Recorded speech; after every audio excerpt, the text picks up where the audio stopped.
Saya Anissa Mutiara Galuh dan nomor absen 8. Pendidikan serakreasi. Hakikat pendidikan seraktif merupakan sistem pendidikan di mana ABK terpisah dari sistem pendidikan anak normal. Banyak sekarang sistem pendidikan serakreasi dilaksanakan secara khusus dan terpisah dari banyak sekarang pendidikan untuk anak normal. Pendidikan serakreasi adalah sekolah yang mengisahkan ABK dari sistem persekolahan reguler di Indonesia. Bentuk sekolah serakreasi ini berupa satuan pendidikan khusus atau SLP sesuai dengan jenis ABK, seperti LPA untuk anak tunanetra, LPP untuk anak tunarungu, LPG untuk anak tunanetra, LPD untuk anak tunadarsa. Perkenalkan, nama saya Jaan Nugraha dari kelas PLB A3 semester 2. Saya akan melanjutkan penjelasan dari saudara Anissa. Saya akan membahas bentuk-bentuk layanan pendidikan segregasi. Ada 4 bentuk pelayanan pendidikan dengan sistem segregasi. Yang pertama, sekolah luar biasa. Bentuk sekolah luar biasa merupakan bentuk yang paling tua. Bentuk SLB merupakan bentuk unit pendidikan, artinya penyelenggaraan sekolah mulai dari tingkat persiapan sampai dengan tingkat lanjut diselenggarakan dalam satu unit sekolah dengan satu kepala sekolah. Di setiap SLB tersebut ada tingkat persiapan, tingkat dasar, dan tingkat lanjut.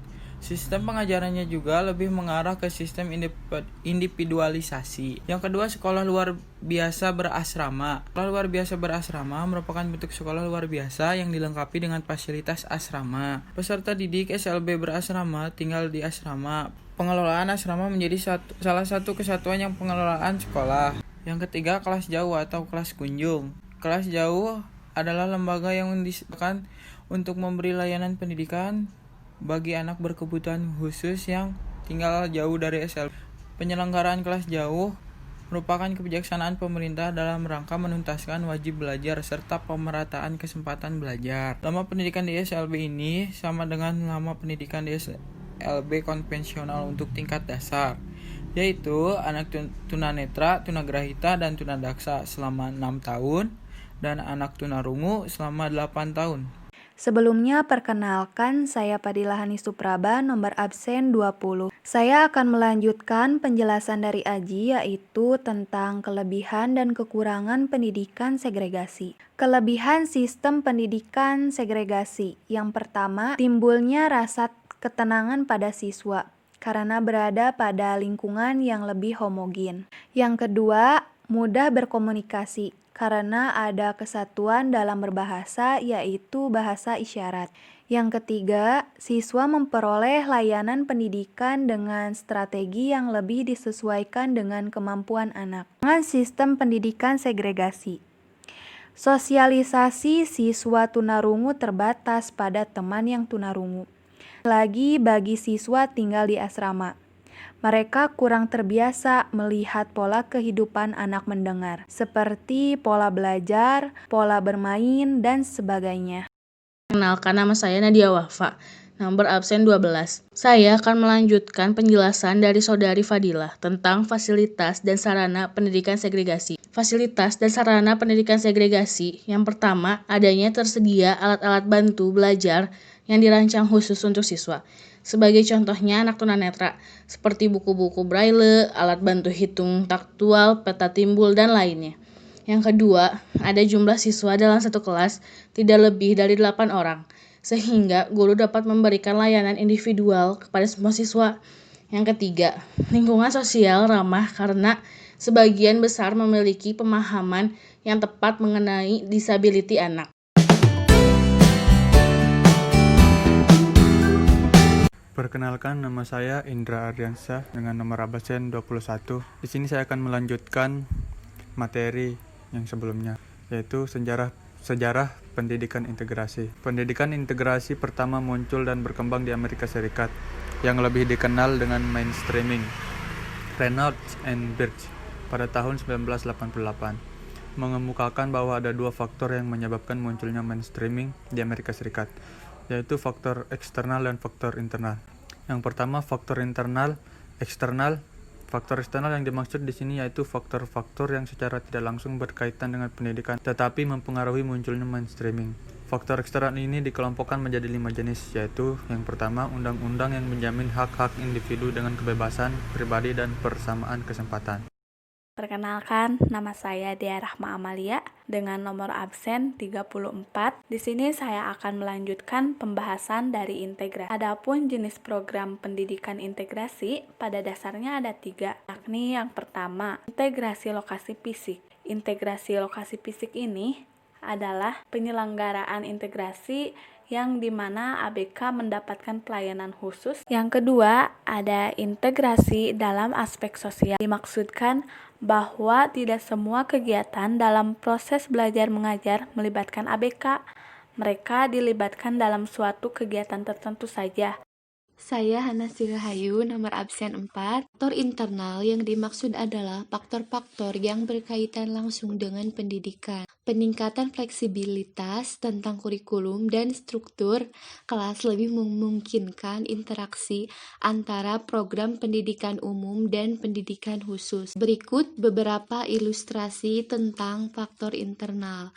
Yang pertama yaitu perkembangan dalam teknologi dan metodologi pendidikan membuat pendidikan khusus lebih mudah dilaksanakan. Inovasi yang didapat digunakan oleh pendidik ini diantaranya yaitu pengajaran adaptif dan berprograma, kalkulator, penggunaan alat peraga, tenaga sukarela, komputer, kaca pembesar.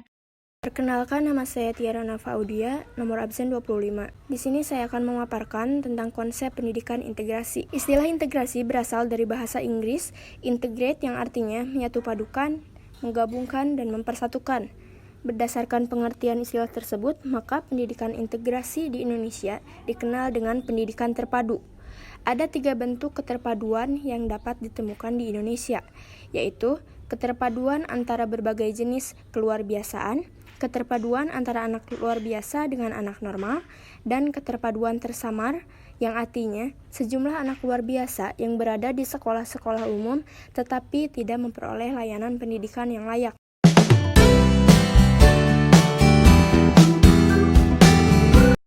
Perkenalkan, saya Mona Febriani. Di sini saya akan menjelaskan mengenai inklusi. Pembelajaran anak berkebutuhan khusus di lingkungan sekolah inklusi menggunakan 4 model pendekatan. Yang pertama yaitu pendekatan duplikasi. Pendekatan ini yaitu pembelajaran yang kurikulumnya sama dengan siswa reguler. Tingkat kesulitannya pun sama, hanya saja dimodifikasi proses pembelajarannya. Yang kedua yaitu pendekatan modifikasi. Untuk pendekatan ini, yaitu kurikulum anak reguler digunakan anak berkebutuhan khusus, namun disesuaikan dengan kebutuhan siswa. Yang ketiga yaitu pendekatan substitusi, yaitu kurikulum sama dengan anak reguler, namun karena substitusi, maka mengganti suatu kurikulum dengan yang lain. Yang keempat yaitu pendekatan omisi. Omisi ini berarti menghilangkan. Maksudnya yaitu menghilangkan kurikulum atau mata pelajaran karena anak berkebutuhan khusus tidak dapat mengikuti pembelajaran anak reguler.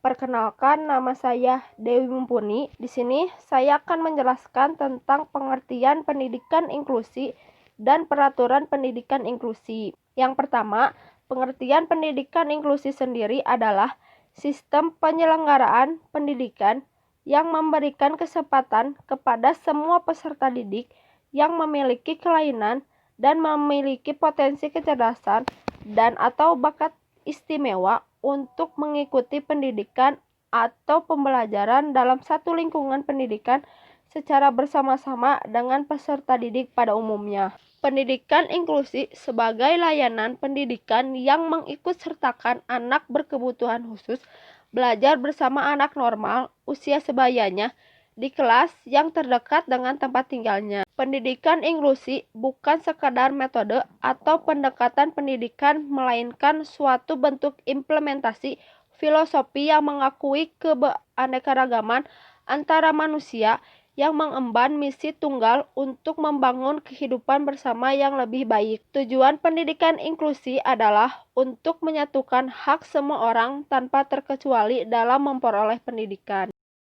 Kenalkan, saya Magfiratu Sifa Ajahra, nomor absen 14. Peran guru dalam pendidikan inklusi terbagi menjadi 3, yaitu guru kelas, guru mata pelajaran, dan guru pendamping khusus.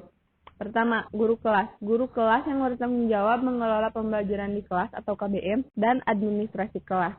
Yang kedua, guru mata pelajaran. Guru mata pelajaran yang mengajar bidang studi tertentu sesuai dengan latar belakang pendidikannya. Yang ketiga, guru pendamping khusus. Guru yang berlatar belakang pendidikannya PLB atau PKH. Saya Tiara Ratna Nurwulan, absen 13. Saya akan menjelaskan tentang model-model layanan pendidikan inklusi. Jadi model-model layanan pendidikan inklusi itu ada 6.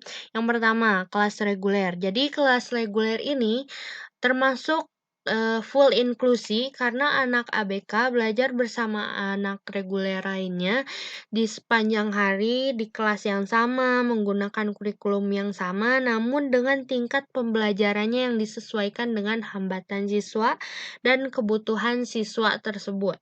Yang kedua, ada kelas reguler dengan klaster. Biasanya ABK di sini belajar bersama dengan anak reguler lainnya dalam kelompok khusus. Biasanya kelompok khusus itu disesuaikan lagi dengan hambatan dan kebutuhannya. Misalkan tunagrahita, tunarungu, tunanetra, dan yang lainnya. Ketiga, ada kelas reguler dengan pull out. Yaitu ABK belajar dengan anak reguler, namun sewaktu-waktu anak dibawa untuk belajar dengan guru pembimbing ke ruang sumber. Pull out ini merupakan program khusus bagi ABK tersebut. Misalkan untuk anak tunagrahita biasanya ada bina diri dan yang lainnya. Yang keempat, ada kelas reguler dengan klaster dan pull out. Ini merupakan gabungan ya dari yang tadi. Jadi pada model ini ABK belajar bersama dengan anak reguler lainnya seperti tadi dengan kelompok khusus dan sewaktu-waktu dibawa ke ruang sumber untuk belajar dengan guru pembimbingnya. 5, ada kelas khusus. Dengan berbagai pengintegrasian, ABK belajar di kelas khusus pada sekolah reguler, namun di bidang tertentu belajar bersama anak reguler di dalam kelas. Yang keenam, ada kelas khusus penuh. Biasanya ABK belajar di kelas khusus pada sekolah reguler. Di sekolah regulernya itu terdapat ruang khusus yang tadi atau ruang sumber bagi anak ABK.